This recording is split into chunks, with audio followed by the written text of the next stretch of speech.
Good day. So today I will be discussing the different elements of communication. But before that, let me introduce myself first. So hello, I am Clarence C. Calban. I am a first year college student taking up Bachelor of Secondary Education major in Filipino. So before we proceed to our topic this morning, let us define the meaning of communication. So what is communication? So communication is a human process that involves the sending and receiving of messages. In short, pag-transmit sa message from the sender to the receiver. So it also means sharing and exchanging messages, information, ideas, feelings, and emotions. So di ay pag-exchange sa message, kundi di ay pod sa kanang apil pod ang mga information, no? Ang atong mga ideas, feelings, and emotions. So example sa information, for example, na usa ka speaker nga naghatag sa isang speech or pagbasa sa mga libro, that is getting information from the other sources. For example, sa ideas. Example, sa discussion karon naghatag ko ahong mga ideas and information all about communication. So pag-share sa atong feelings or emotions, if you're happy, you can share it to other person or unsa pa na imong mangipangbati sa imong kaloob-looban or sa imong self. So nakoy picture dire.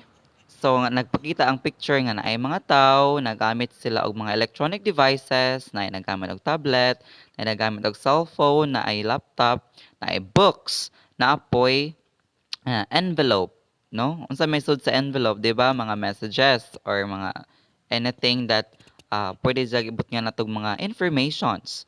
We have the electronic devices, no? Nga ato magamit pag-connect or pag-create og bridge to our or to another person rather, no?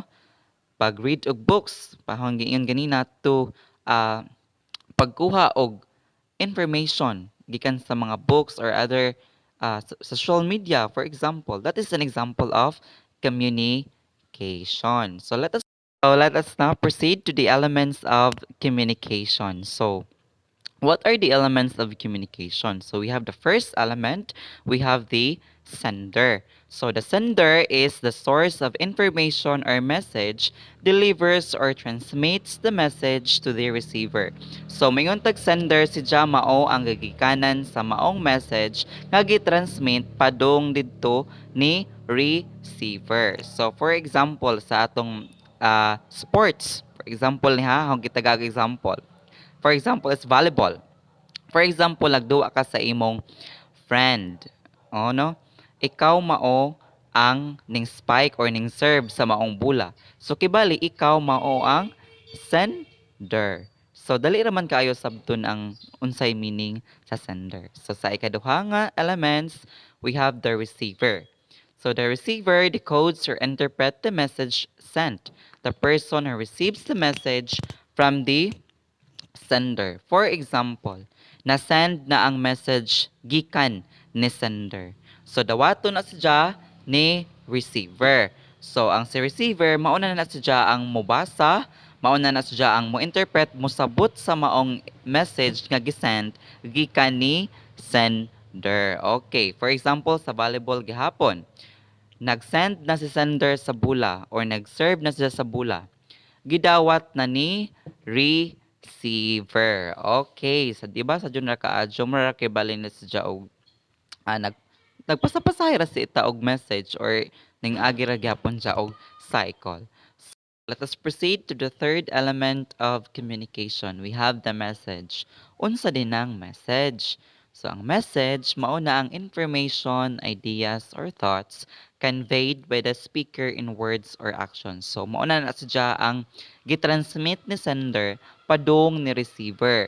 Pwede it's either uh, verbal o pinaagi sa pagsulti, pinaagi po or pinaagi sa non-verbal sa or sa mga lihok.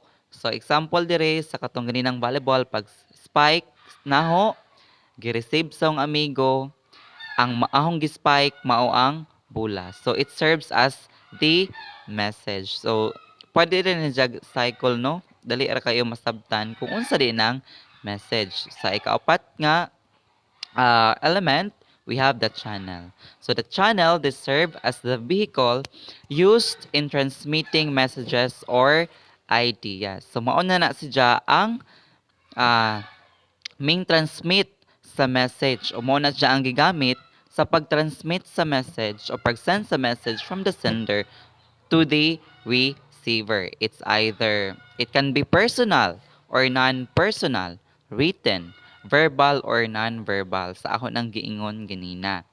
So, pwede siya oral, may tag oral, example, speech, no? Pwede rin ang kanang speech pinaagi sa pagbatbat or for example, discussion na ho, pagkaroon pag-discussion, that is an oral. Written, okay, written.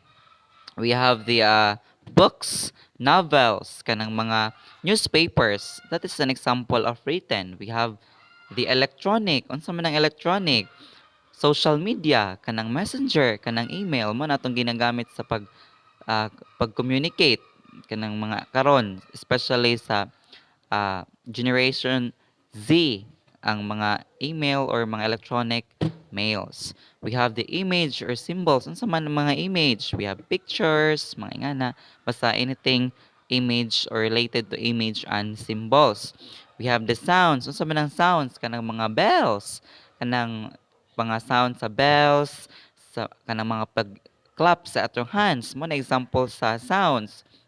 We have mga sirens o kanang mga busina, no?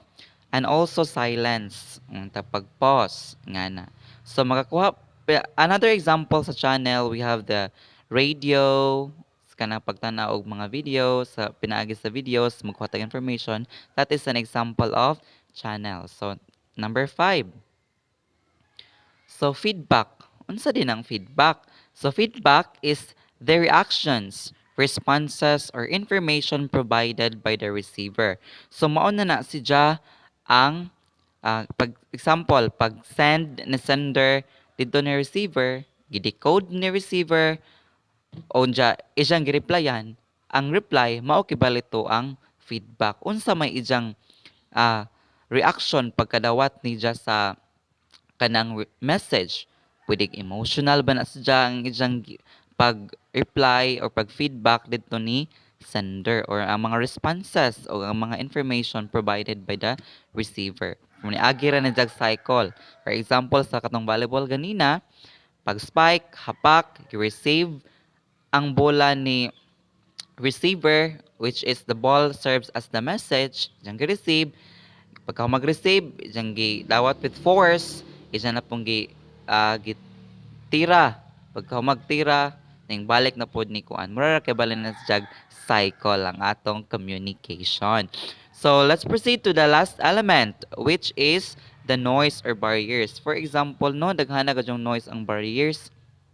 Para karon naghimo kog video, daghanang noise ug barriers nga hong naagian. Ang noise ug barriers is the factor that affects the flow of communication. So mo ang mga sagabal sa imong pakikipagkomunikasyon, no? Nga mga kabanha, it is either psychological, matag psychological, um, mental or emotional. For example, kanang negative thinking nga na di lagi ko kapasar o di ni na ako mabuhat ni nga speech nga na.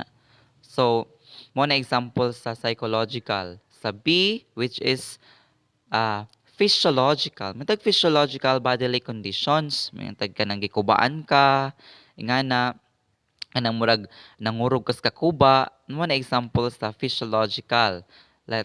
Letter C, physical, sa environment, kanang kabanha sa environment, kanang mga tiktilaok sa manok, kanang mga kanang sa tingog sa mga vehicles, man is example sa physical.